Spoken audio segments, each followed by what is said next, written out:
Hi welcome back to my channel. ఈరోజు కథ నువ్వుంటే నా జతగా సీజన్ 2 ఒకటో భాగాన్ని వినేద్దాం. ఒక పెద్ద ఇంట్లో ఇద్దరు డాక్టర్స్ బెడ్ మీద ఉన్న పేషెంట్ని చెక్ చేస్తూ ఉంటారు.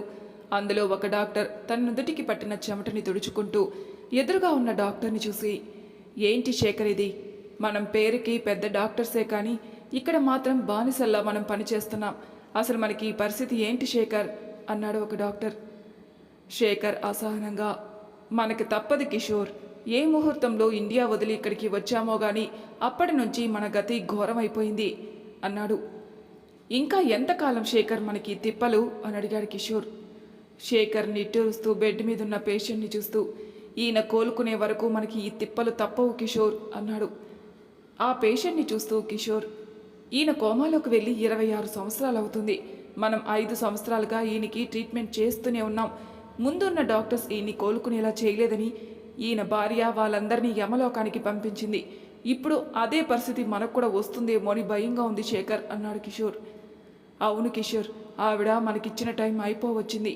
ఆమె చెప్పింది మనం చేయకపోతే మనల్ని చంపేస్తారని ముందే మనకి వార్నింగ్ ఇచ్చింది. ఈయనకు ఆవిడ కూతురులా ఉంటుంది. డబ్బు కోసం తండ్రి లాంటి వాడినే పెళ్లి చేసుకునింది అంటేనే ఆవిడ ఎలాంటిదో మనకు అర్థమవుతుంది. ముందే ఆవిడ చాలా డేంజర్, ఇంకా చాలా పవర్ఫుల్ పర్సన్. ఆవిడ ఏం చేసినా అడ్డు చెప్పడానికి ఎవరు, ఎదురు చెప్పడానికి కూడా ఎవరికీ ధైర్యం చాలదు. ఈయన కండిషన్ ఏమో ఫస్ట్లో ఎలా ఉందో ఇప్పుడు కూడా అలాగే ఉంది. ఎంత ట్రీట్మెంట్ చేసినా ఈయన నుంచి కొంచెం కూడా రెస్పాన్సే లేదు. నాకైతే ఈయన కోలుకుంటారన్న నమ్మకం అయితే లేదు అన్నాడు శేఖర్. అని అంటుండగానే శేఖర్ కాలుకి బుల్లెట్ తగిలి అక్కడే కింద పడి నొప్పికి గట్టిగా అరుస్తూ గిలగిలా కొట్టుకుంటూ ఉంటాడు. సడన్గా అలా జరగడంతో కిషోర్ షాక్ అయి భయంతో వణికిపోతూ డోర్ వైపు చూస్తాడు. ఒక ఆవిడ ఒక చేతికి హ్యాండ్ బ్యాగ్ తగిలించుకుని ఇంకొక చేతిలో గన్ పట్టుకుని కళ్ళకి సన్ గ్లాసెస్ పెట్టుకుని మొహమంతా ఫుల్ మేకప్ వేసుకుని కాస్ట్లీ శారీ కట్టుకుని లూజ్ హెయిర్ వదులుకుని చూస్తూనే బాగా డబ్బు పొగరు ఉంది అని తెలిసేలా నడుచుకుంటూ వచ్చి అక్కడున్న సోఫాలో కూర్చొని కాలు మీద కాలు వేసుకుని సన్ గ్లాసెస్ తీసి ఎంతో పొగరుగా వీళ్ళని చూస్తుంది. వెనకే ఆమె పిఏ వచ్చి ఆమె పక్కనే నిల్చుంటాడు. కిషోర్, శేఖర్ ఆమెను చూసి షాక్ అయి భయంతో నిలువెల్లా వణికిపోతారు. శేఖర్ నొప్పిని తట్టుకోలేక అరుస్తూ ఏడుస్తూ ఉంటాడు. ఆవిడ శేఖర్ని చూసి కోపంగా, హే చుప్ అని గట్టిగా అరుస్తుంది. ఆవిడ అరుపుకి శేఖర్ బెదిరి నొప్పిని పంటి బిగవన పెట్టుకుని సైలెంట్ అవుతాడు. ఆమె కోపంగా కిషోర్ వైపు చూసి కళ్ళెగరేస్తుంది. కిషోర్ భయంగా ఆమె ముందు మోకాల మీద కూర్చుని వణుకుతున్న గొంతుతో, మేడం, మేము ట్రీట్మెంట్ చేస్తున్నాం madam. We are doing our level best madam, but అని ఇంకా మాట్లాడుతుండగానే ఆవిడ కోపంగా కిషోర్ గొంతు కింద గన్ పెట్టి కోపంగా, ఏంట్రా బట్ లెవెల్ బెస్ట్ అని ఏదేదో సోచ్ చెప్తున్నా? నా భర్త తొందరలో కోలుకోవాలని మీకు 5 సంవత్సరాల టైం ఇచ్చాను. ఇప్పుడు మీకు ఇచ్చిన టైం అయిపోయింది. సో ఈ రోజుతో నేను మీ చాప్టర్ క్లోజ్ చేయబోతున్నాను అని శేఖర్ వైపు గన్ గురి పెడుతుంది. శేఖర్ భయంగా పాక్కుంటూ ఆమె కాళ్ళ దగ్గరకు వచ్చి ఆమె కాళ్ళు పట్టుకుని, మేడం, భార్య పిల్లలు కలవాణ్ణి, దయచేసి ఈ ఒక్కసారికి మమ్మల్ని క్షమించి వదిలేయండి మేడం. మాకు ఇంకొన్ని రోజులు టైం ఇవ్వండి. మేము సార్ని త్వరలోనే కోలుకునేలా చేస్తాం అని ఆమెని బ్రతిమలాడతాడు. ఆమె శేఖర్ని కాళ్ళతోనే తన్ని పైకి లేచి శేఖర్ తల మీద గన్ను పెట్టి కోపంగా, ఏంట్రా, నన్ను బ్రతిమలాడితే మిమ్మల్ని వదిలేస్తానని అనుకున్నారా? అలా వదిలేయడానికి నేనేమైనా మామూలు ఆడదాననుకున్నావా? చాముండినిరా, చాముండేశ్వరి దేవిని నాకు అడ్డొస్తున్నాడని నా చేతులతో నా కన్న తండ్రినే చంపేసిన హిస్టరీ రానాది. నన్ను తక్కువ అంచనా వేయకు. ఎంతో గొప్ప డాక్టర్స్ అయిన మీరు నా భర్తని కోలుకునేలా చేస్తారని మిమ్మల్ని వెతికి ఇండియా నుంచి ఇక్కడికి తీసుకొచ్చి 5 సంవత్సరాలు మీకు ఏ లోటు రాకుండా అన్నీ చూసుకుంటూ మిమ్మల్ని నా భర్త దగ్గర పెట్టాను. కానీ మీరేం చేశారు? నేను మీకు ఇచ్చిన టైంలో నా భర్తను కోలుకునేలా చేయలేకపోయారు. నేను చెప్పింది మీరు చేయలేదు అంటే నేను పెట్టింది తింటూ మీరు నన్నే మోసం చేశారు. నన్ను మోసం చేసే వాళ్ళకి బ్రతికే హక్కు లేదు. Now your time is up అని అంటూ శేఖర్ తలకి గన్ గురిపెట్టి కాలుస్తుంది. శేఖర్ అక్కడికక్కడికే నేల మీద పడి చనిపోతాడు. అది చూసి కిషోర్కి నోట మాట రాక షాక్ అయి అలాగే ఉండిపోతాడు. చాముండేశ్వరి దేవి సోఫాలో కూర్చుని పిఏ వైపు చూస్తూ ఉంది. పిఏ ఫోన్ తీసి ఎవరికో కాల్ చేస్తాడు. కాసేపట్లో కొంతమంది వచ్చి శేఖర్ బాడీని తీసుకెళ్తారు. వాళ్ళు వెళ్ళిన తర్వాత చాముండి కిషోర్ వైపే చూస్తుంది. కిషోర్ భయంతో వణికిపోతూ చాముండిని చూస్తూ ఉంటాడు. చాముండి తన చేతిలో ఉన్న రివాల్వర్ని పిఏకిస్తూ, భయపడకు, నేను నిన్ను చంపను, ఎందుకో తెలుసా అని కిషోర్ని చూస్తుంది. కిషోర్ ఆత్రంగా, అయోమయంగా, భయంగా ఎందుకు అన్నట్టు చూస్తాడు. నీతో నాకు చాలా పనుంది. నీ వల్లే నా పని, పగ రెండు కూడా పూర్తవుతాయి. అది కాక నా భర్తని చూసుకోవడానికి ఇంకొక 2 కొత్త డాక్టర్స్ని అపాయింట్ చేశాను. నేను చెప్పింది చెప్పినట్టు చేయకపోతే ఏమవుతుందో అని వాళ్ళకు కూడా తెలియాలి.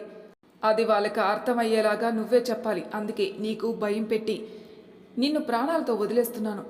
ఇప్పటి నుంచి నువ్వు డాక్టర్వి కాదు, క్లీనర్వి. నా భర్తకి సంబంధించిన పనులన్నీ నువ్వే చేయాలి. నేను చెప్పిన ప్రతి ఒక్కటి నువ్వు చేసి తీరాలి. కాదు కూడదు అంటే నిన్ను, నీ కుటుంబాన్ని కూడా నీ స్నేహితుడితో పాటు తోడుగా పంపించాల్సి వస్తుంది. ఏమంటావు అని కిషోర్ని చూస్తుంది. కిషోర్ భయంతో అతి కష్టం మీద నోరు తెరిచి ఓకే మేడం అని తలూపుతాడు. గుడ్, ఇంక నువ్వు వెళ్ళు అంటుంది చాముండి. కిషోర్ బాధపడుతూ మెల్లగా పైకి లేచి ఆ గది నుంచి బయటికి వెళ్ళిపోతాడు. వెనకే ఆమె పిఏ కూడా కిషోర్తో పాటు బయటికి వెళ్ళిపోతాడు. చాముండి లేచి బెడ్ మీద ఉన్న పేషెంట్ దగ్గరికి వెళ్ళి పక్కన కూర్చొని ఆ పేషెంట్ చేతిని తీసుకుని చూస్తూ కళ్ళ నీళ్ళతో, ఇంకా ఎంతకాలం నాకు ఇలా దూరంగా ఉంటావు? త్వరగా కోలుకో. నీ కోసం నేను ఇక్కడ 1000 కళ్ళతో ఎదురు చూస్తూ ఉన్నాను. మన శత్రువులేమో వాళ్ళ కుటుంబాలతో వాళ్ళ జీవితాలను చాలా సంతోషంగా, ఆనందంగా గడుపుతున్నారు. కానీ మనం మాత్రం ఇలా బాధపడుతూ క్షణక్షణం కుమిలిపోతూ ఉన్నాం. నాకు అది అస్సలు నచ్చడం లేదు. నిన్నిలా చేసిన వాడిని అస్సలు వదిలిపెట్టను. వాడి ప్రాణం పోవడం నేను చూడాలి. నువ్వేమో నా పగ నేనే తీర్చుకోవాలని చెప్పి నా చేతులు కట్టేసి కోమలోకి వెళ్ళిపోయావు. 26 ఏళ్ళుగా నేను పడుతున్న బాధ నీకు చాలదా?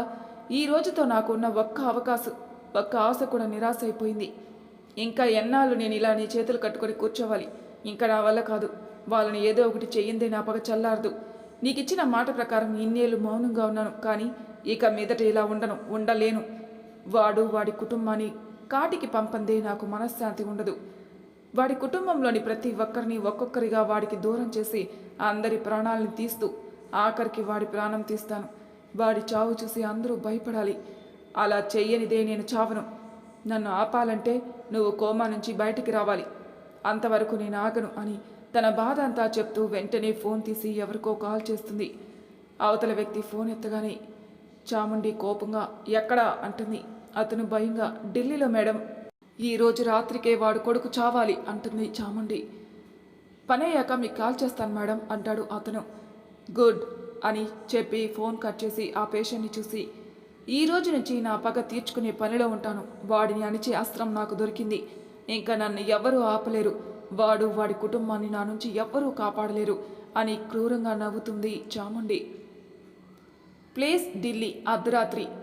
ఒక అమ్మాయి సిటీ అవుట్స్కట్స్ దగ్గరికి వచ్చి అక్కడే ఉన్న ఒక బెంచ్ మీద కూర్చుని సిటీ వ్యూ చూస్తూ కళ్ళు మూసుకుంటుంది. తనకు తెలియకుండానే తన కళ్ళల్లో నుంచి కన్నీళ్లు దారాలుగా కారుతూ ఉంటాయి. ఇంతలో తన చేతికి ఏదో చల్లగా తగలడంతో కళ్ళు తెరుస్తుంది. ఎదురుగా ఉన్న తన స్నేహితురాలు చూసి వెంటనే కళ్ళు తుడుచుకుంటూ, ఒసై లక్కీదానా, ఎన్నిసార్లు చెప్పానే నీకిలా సడన్గా ఎంట్రీ ఇవ్వకని? అసలు నువ్వు ఎప్పుడొచ్చావే అని అడుగుతూ లక్కీ చేతిలో ఉన్న కుల్ఫీ తీసుకుంటుంది. మిస్ రితికా గారు, తమరి కళ్ళల్లో నుంచి ట్యాప్ వాటర్ ఆన్ చేసినప్పుడే వచ్చాను అని రితిక పక్కన కూర్చుంటుంది లక్కీ. రితిక ఏం మాట్లాడకుండా కుల్ఫీ ఓపెన్ చేసి తింటూ ఉంటుంది. రితి, ఇంకా ఎంతకాలం ఇలా బాధపడుతూనే ఉంటావే అంది లక్కీ. మా అమ్మ నాన్న కలిసే వరకు నాకు ఈ బాధ తప్పదు లక్కీ అంటుంది రితి. లక్కీ నిట్టూరుస్తూ, నీ చిన్నప్పుడే విడిపోయిన మీ అమ్మా నాన్నలు ఇప్పుడు కలుసుంటారని నువ్వు ఇంకా అనుకుంటున్నావా? వాళ్ళు కలుస్తారని నాకు నమ్మకం ఉంది లక్కీ. నా ప్రయత్నం నేను చేస్తూనే ఉన్నాను అంది రితి. ఏంటి నువ్వు చేసే ప్రయత్నం అని వీళ్ళిలా మాట్లాడుకుంటూ ఉండగా ఇంతలో ఒకవైపు నుంచి పెద్ద శబ్దం రావడంతో ఇద్దరూ అటువైపే చూస్తారు. వీళ్ళ కళ్ళ ముందే స్పీడ్గా వస్తున్న ఒక కార్ని లారీ ఢీకొట్టడంతో ఆ కార్ పల్టీలు కొడుతూ బోర్లా పడిపోతుంది. కార్ని ఫాలో చేస్తున్న కొంతమంది ఆ కార్ దగ్గరకు వచ్చి అందులో ఉన్న మనిషిని చూస్తారు. ఒక రౌడీ ముందుకు వంగి ఆ వ్యక్తి శ్వాసను చూస్తూ, వీడు చచ్చాడన్నా అని చెప్తూ ఒక అతన్ని చూస్తాడు. అతను అది విని సంతోషంగా ఎవరికో ఫోన్ చేసి, మీరు చెప్పిన పని అయిపోయింది మేడం అని అంటాడు. అటువైపు నుంచి గట్టిగా ఒక నవ్వు వినిపిస్తుంది. అతని ఫోన్ కట్ చేసి, రే మనం వచ్చిన పని అయిపోయింది పదండ్రా అని చెప్పి అందరినీ తీసుకుని వెళ్ళిపోతాడు. వాళ్ళు వెళ్ళగానే రితి, లక్కీలు ఆ కార్ దగ్గరికి పరిగెత్తుకుంటూ వెళ్ళి చూస్తారు. అందులో ఒక మనిషి నిర్జీవంగా పడి ఉంటాడు. అతను సీట్ బెల్ట్ పెట్టుకోకపోవడంతో కారు బోల్తా పడినప్పుడు అతని తలకు పెద్ద గాయం అయి ఉంటుంది. కాళ్ళ నుంచి అతని శరీరం నుంచి రక్తం దారులుగా కారుతూ ఉంటుంది. ఆ ప్లేస్ అంతా అతని రక్తంతో తడిసిపోయి ఉంటుంది. ఇద్దరు ఒకరి మొహాలొకరు చూసుకుని కంగారుగా ఆ వ్యక్తిని బయటికి తీస్తారు. బ్లాక్ సూట్ వేసుకుని చేతికి కాస్ట్లీ వాచ్ కట్టుకుని చూడ్డానికే రాయల్గా ఎంతో హ్యాండ్సమ్గా అందంగా ఉన్నాడు ఆ వ్యక్తి. లక్కీ ఆ వ్యక్తిని చూసి షాక్ అయి స్టన్ అయిపోతుంది. రితి తన మొహంలో ఎటువంటి భావనను బయటికి కనిపించనివ్వకుండా ఆ వ్యక్తి చేతిని పట్టుకుని చూసి, లక్కీ, ఇతను చనిపోలేదే, ఇంకా ప్రాణాలతో ఉన్నాడు చూడు అని లక్కీ వైపే చూస్తుంది. లక్కీ ఇంకా షాక్లో ఉండడం చూసి రితి లక్కీని కదిలించింది. ఏంటే బెల్లం కొట్టిన రాయిలా అలా అయిపోయావు, ముందు ఇతని హాస్పిటల్లో తీసుకెళ్దాం పదా అని ఆ వ్యక్తిని పైకి లేవబోతుండగా లక్కీ రీతి చేతిని పట్టుకుని ఆపుతుంది. రితి లక్కీని చూసి, ఏంటి ఏమైంది, త్వరగా ఇతని హా అని అంటుండగానే లక్కీ రితి చేతిని పట్టుకుని, ముందు మనం ఇక్కడి నుంచి వెళ్ళిపోదాం పదా అని అంటుంది. లక్కీ మాటకి రితి షాక్ అయి కోపంగా, ఏంటే ఏం మాట్లాడుతున్నావు, పిచ్చిగాని పట్టిందా నీకు, ఒక మనిషి ప్రాణాప్రాయంలో ఉంటే వదిలేసి ఎలా వెళ్తావు అని లక్కీ చేతిని విడిపించుకుంటుంది.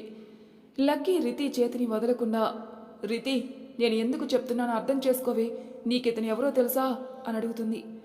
రితి కోపంగా, ఇక్కడ మనిషి ప్రాణం పోతుందంటే నీకు పరిచయాలు అవసరమా, ఇతను ఎవరైతే మనకేంటి, ముందు ఇతన్ని మనం కాపాడాలి అంది. ఇతన్ని నువ్వు కాపాడితే నీకు మంచి కంటే చెడే ఎక్కువ జరుగుతుంది, చెప్పేది అర్థం చేసుకోవే అంది లక్కీ. లక్కీ చెప్పింది విని రితి షాక్ అయి ఆశ్చర్యంగా, నాకెందుకు చెడు జరుగుతుంది అని అడుగుతుంది. ఎందుకంటే ఇతని బ్యాక్గ్రౌండ్ అలాంటిది కనుక. అసలు ఇతను ఎవరో తెలుసా నీకు, పేరు మోసిన the great business man Chakradhar Bhupathi మనవడు, కంటి చూపుతోనే భయపెట్టి అందరినీ ఆకట్టుకునే పవర్ఫుల్ పర్సన్ రుద్ర కొడుకు, తెలివితో మాటలతో అందరినీ కట్టిపడేసే శ్రీ కొడుకు, తెలివికి అందానికి brand ambassador, the great most handsome and powerful business person Shri Rudra కుమారుడు ఏవి అలియాస్ అవినాష్ రితి అని అంటుంది. లక్కీ చెప్పింది విని రితి మొహంలో ఎలాంటి ఎక్స్ప్రెషను లేకుండా లక్కీని చూస్తూ ఉంటుంది. ఇలాంటి పెద్ద పెద్ద వాళ్ళతో మనకు వద్దు రితి, ముందే మీ అమ్మగారికి వీళ్ళ కుటుంబానికి అస్సలు పడదు, ఇప్పుడు నువ్వు అతన్ని కాపాడావని కూడా నీ మీదకే తప్పు వస్తుంది, అందుకే మనం వెళ్ళిపోదాం పదా, ఎవరో ఒకరు ఇతన్ని చూసి హాస్పిటల్కి చేర్పిస్తారులే అని చెప్పి రితిని తీసుకుని వెళ్తుంది లక్కీ. రితి అవినాష్ని చూస్తూ ఏం మాట్లాడకుండా లక్కీ వెనక వెళ్ళిపోతుంది. ఇద్దరు ఒక చోట వాళ్ళు పెట్టిన వారి స్కూటీ దగ్గరికి వెళ్తారు. లక్కీ కీస్ తీసుకుని స్కూటీ దగ్గరికి వెళ్తూ ఉండగా రితి, నేను డ్రైవ్ చేస్తాను అని అంటుంది. లక్కీ ఏం మాట్లాడకుండా రితికి స్కూటీ కీస్ ఇస్తుంది. రితి కీస్ తీసుకుని స్కూటీ దగ్గరికి వెళ్ళి స్టార్ట్ చేస్తుంది. లక్కీ స్కూటీ ఎక్కడానికి ముందుకు వస్తుంది. కానీ రితి లక్కీకి ఆ ఛాన్స్ ఇవ్వకుండా స్కూటీని స్టార్ట్ చేసిన వెంటనే ఆపకుండా ఫాస్ట్గా వెళ్ళిపోతుంది. రితి అలా చేయడంతో లక్కీకి ఒక్క నిమిషం ఏం జరిగిందో అర్థం కాక బిక్కమొహం వేసుకుని అయోమయంగా రితి వెళ్ళిన వైపే చూస్తూ ఉండిపోతుంది.